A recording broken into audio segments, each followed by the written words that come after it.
साथियों नमस्कार, मैं हूं आर्यन बोध और आप देख रहे हैं बिग इंडिया टीवी। दोस्तों आज बात करने वाले एक ऐसे मुद्दे को लेकर जिसको सुनने के लिए आप एक कान कई सालों से तरस रहे हैं। जी हां, हम बात कर रहे हैं ईवीएम को लेकर। बीजेपी सरकार की मुसीबतें दोस्तों बढ़ती जा रही हैं लगातार। जहां चारों तरफ बीजेपी का एनडीए वाला गठबंधन टूटता जा रहा है, तो वहीं पर सुप्रीम कोर्ट ने भी साफ साफ ऐलान कर दिया है कि 2024 के चुनाव से पहले ईवीएम पर सुनवाई होगी, और वो भी अगले ही महीने नवंबर के महीने में दोस्तों।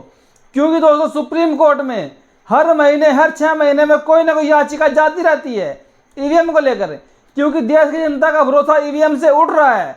क्योंकि आपने देखा होगा, अभी हमने एक वीडियो और भी बनाई थी एडीआर को लेकर, जहां पर एडीआर ने सुप्रीम कोर्ट के अंदर एक याचिका डाली थी कि जो ईवीएम से निकलने वाली पर्ची है उनकी काउंटिंग क्यों नहीं की जाती। मैंने आपको ये बात भी बताई थी कि चुनाव आयोग मात्र 5 बूथों की काउंटिंग करता है, पर्चियों की मिलान करता है। बाकी चाहे एक विधानसभा में एक लोकसभा सीट पर चाहे 100 बूथ हो, उनकी गिनती नहीं होती है। लेकिन दोस्तों इस मुद्दे को लेकर सुप्रीम कोर्ट में पहुंचा था एडीआर, और दोस्तों उस पर सुनवाई होने वाली है। लेकिन इससे पहले आपको बता दूं, क्लियर कर देता हूं कि वोटिंग मशीन के साथ साथ पर्ची वाली मशीन यानी कि वीवीपैट लगाने के बाद भी घोटाला कैसे होता जा रहा है दोस्तों, ये सबसे बड़ा पॉइंट है। और दोस्तों इससे पहले एक बात बताना और चाहूंगा, 2014 तक केंद्र में कांग्रेस की सरकार थी और दोस्तों भाजपा सत्ता से बाहर थी। लेकिन 2013 में ही भाजपा ईवीएम के खिलाफ सुप्रीम कोर्ट चली गई थी दोस्तों, ये बात शायद आपको नहीं पता है। और उसी 2013 में ही सुप्रीम कोर्ट का एक फैसला आया था कि आज से इसी साल से जितने भी चुनाव होंगे देश में, चाहे वो भले ईवीएम मशीन से हो, लेकिन उनके साथ में एक मशीन एक बॉक्स और रखा जाएगा जो वीवीपैट वाली मशीन होती है। यानी कि जब कोई वोटर वोट डालने जाता है तो वो बटन दबाता है, सपोज करिए पंजे का, तो उधर वीवीपैट वाली मशीन में पंजे की पर्ची दिखती है वोटर को।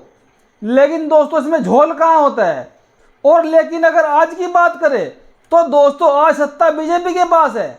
आज बीजेपी वाले इस पर पूरी तरह चुप हो गए हैं, वो कुछ बोलने को तैयार नहीं। यानी कि जब कांग्रेस की सरकार थी तब बीजेपी वाले भागे फिर रहे थे ईवीएम को लेकर कि ईवीएम में त्रुटि होती है, इससे घोटाला करती है सरकारें।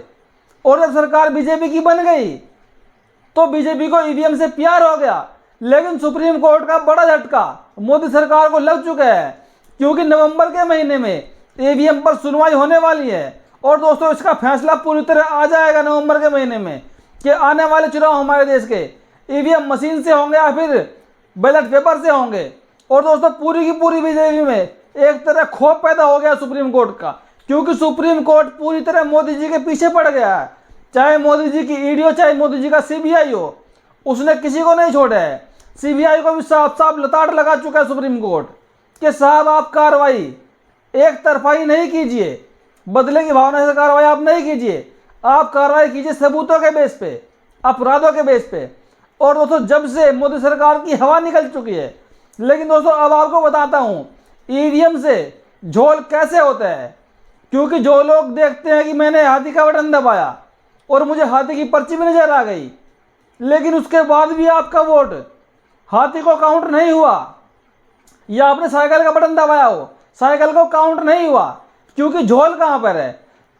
क्योंकि चुनाव आयोग क्या करता है, सपोज कीजिए एक विधानसभा सीट पर या एक लोकसभा सीट पर 100 बूथ हैं, तो चुनाव आयोग क्या काम करता है, उस बूथ से 5 बूथ की मशीनें लेकर और वीवीपैट की मशीनें लेकर उन केवल 5 बूथों की पर्चियों का मिलान करता है, और बाकी जो 95 बूथ होते हैं उनका कोई मिलान नहीं करता। तो दोस्तों उन 5 को छोड़कर घपलेबाजी उन 95 बूथों पर होती है, जहां का वोट पूरा का पूरा ट्रांसफर किसी और पार्टी को ट्रांसफर कर दिया जाता है, और जो पर्ची होते हैं वीवीपैट वाली उसको डाल देते हैं दोस्तों कूड़े में।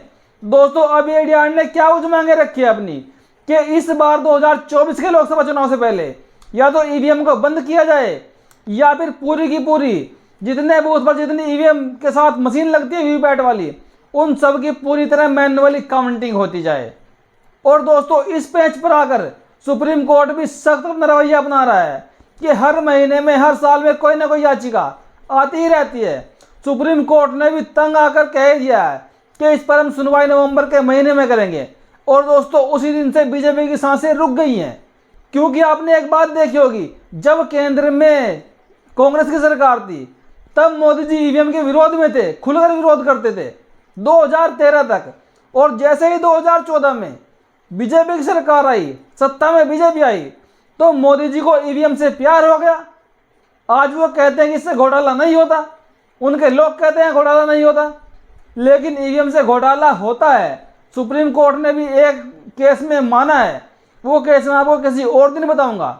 और दोस्तों इस मुद्दे पर जस्टिस खन्ना ने क्या कुछ कहा है कि यह मुद्दा कितनी बार उठाया जाएगा, प्रत्येक 6 महीने में, कोई शीघ्रता नहीं, हम उचित समय आने पर सुनवाई करेंगे।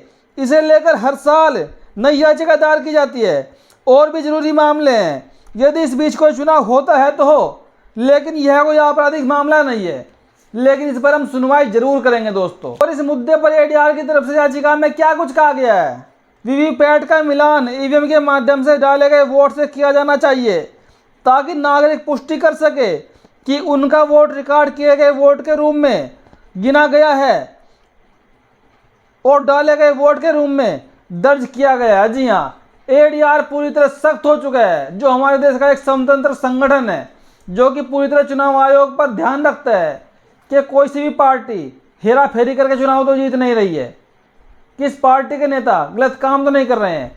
दोस्तों ये काम एडीआर का होता है, और अब एडीआर पूरी तरह देश के हित में खड़ा हो चुका है, क्योंकि वो सुप्रीम कोर्ट पहुंच चुका है और उनकी तरफ से जाने वाले वकील प्रशांत भूषण जी कोर्ट में लगातार खड़े हैं, इस बात पर अड़ गए हैं कि हम सुनवाई कर ही दम लेंगे और देश का ईवीएम से छुटकारा दिला कर रहेंगे। दोस्तों सुप्रीम कोर्ट के इस फैसले से बीजेपी पूरी तरह बौखलाई हुई है, क्योंकि दोस्तों बीजेपी चाह रही है जो देश में होने वाले 4-5 राज्यों के विधानसभा चुनाव में बीजेपी चाह रही है ईवीएम के माध्यम से सेटिंग करके उन 4 के 4 राज्यों को जीत लिया जाए। लेकिन दोस्तों वहां पर मुकाबला त्रिकोणीय होने वाला है, क्योंकि दोस्तों आपने देखा होगा कि वहां पर बसपा और गोंडवाना गणतंत्र पार्टी का एमपी और छत्तीसगढ़ में गठबंधन हो गया है दोस्तों, और कांग्रेस और बीजेपी की मुसीबतें बढ़ती जा रही हैं। इन दोनों राज्यों में मामला त्रिकोणीय हो चुका है, बसपा और गोंडवाना गणतंत्र पार्टी वहां पर किंगमेकर बनने वाली है। जो एक एडीआर संस्था है हमारे देश की, एसोसिएशन फॉर डेमोक्रेटिक रिफॉर्म, दोस्तों उनकी तरफ से एक जाने माने वकील प्रशांत भूषण जी ने वो पूरी तरह इस याचिका पर डटे हुए हैं और पूरी तरह बहस कर रहे हैं, वो टच से मच नहीं हो रहे हैं, और वो एक एक पॉइंट को बड़े निगरानी से देख रहे हैं। और दोस्तों एडीआर की तरफ से एक जाने माने वकील प्रशांत भूषण जी, जो बहुत ही वरिष्ठ एडवोकेट है और उनको वकालत का पूरा गहरा ज्ञान है, दोस्तों एडीआर की तरफ से वो वकील प्रशांत भूषण जी पूरी तरह याचिका पर नजर बनाए हुए हैं कि इसमें क्या कुछ होने वाला है और क्या इसमें रिजल्ट निकल कर आएगा। साथियों शायद अब यही देखने को मिलेगा कि नवंबर के महीने में हमारे देश का जो लोकतंत्र है वो कहीं ना कहीं बच जाएगा, जिंदा रह जाएगा, और हमारे देश की जो ईवीएम है, जो सबसे बड़ी जड़ है देश को नुकसान पहुंचाने वाली, ये कहीं ना कहीं सूली पे टंग जाएगी, इसकी अर्थी निकलने वाली है। और दोस्तों मोदी सरकार के ऊपर जब से जस्टिस सीजेआई चंद्रचूड़ का, डीवाई चंद्रचूड़ का शिकंजा कसा गया है, चाहे फिर वो ईडी हो चाहे फिर वो सीबीआई हो, तब से उन्होंने उनका गला पकड़ा है। जी हाँ, और उनको मजबूर कर दिया है निष्पक्ष जांच करने के लिए। तब से मोदी सरकार के कान खड़े हो गए, रोंगटे खड़े हो गए, क्योंकि आपने एक तरफ देखा होगा मोदी सरकार अब पूरी तरह बौखला चुकी है, क्योंकि देश में 2 बड़े गठबंधन हो चुके हैं, एक इंडिया नाम का, एक एनडीए नाम का तो मोदी वाला है ही। और दोस्तों एनडीए वाले गठबंधन के जो नेता है उन पर कहीं ना कहीं बीजेपी कार्रवाई करके उनको डराना चाहती है। अभी आपने देखा दिल्ली के अंदर आम आदमी पार्टी के सांसद संजय सिंह के घर पर छापेमारी की गई, उनको गिरफ्तार किया गया। सांसदी से वो पहले ही दूर हैं, सांसदी उनकी पहले ही जा चुकी हैं। और दोस्तों जो हमारे देश के जाने माने पत्रकार है अभिसार शर्मा, उर्मिलेश और भी 2-3 पत्रकार जो निष्पक्ष अपनी बात रखते हैं, बेबाकी से सवाल पूछते हैं सरकार से, उनके ऊपर सरकार ने दबाव बनाना चाहा, लेकिन वो लोग नहीं डरे। उनसे कई घंटों तक पूछताछ की गई, उन पर छापे मारे गए और वो लोग निर्दोष साबित हुए। और वहां से आने के बाद उन्होंने बीजेपी सरकार की ऐसी खिल्ली उड़ाई है, ऐसा सबक सिखाया है कि बीजेपी शायद अपने फेंके गए जाल में खुद ही फंसती जा रही है कहीं ना कहीं दोस्तों। तो दोस्तों ये वीडियो आपको कैसी लगी अपनी प्रतिक्रिया कमेंट में जरूर दीजिएगा। धन्यवाद।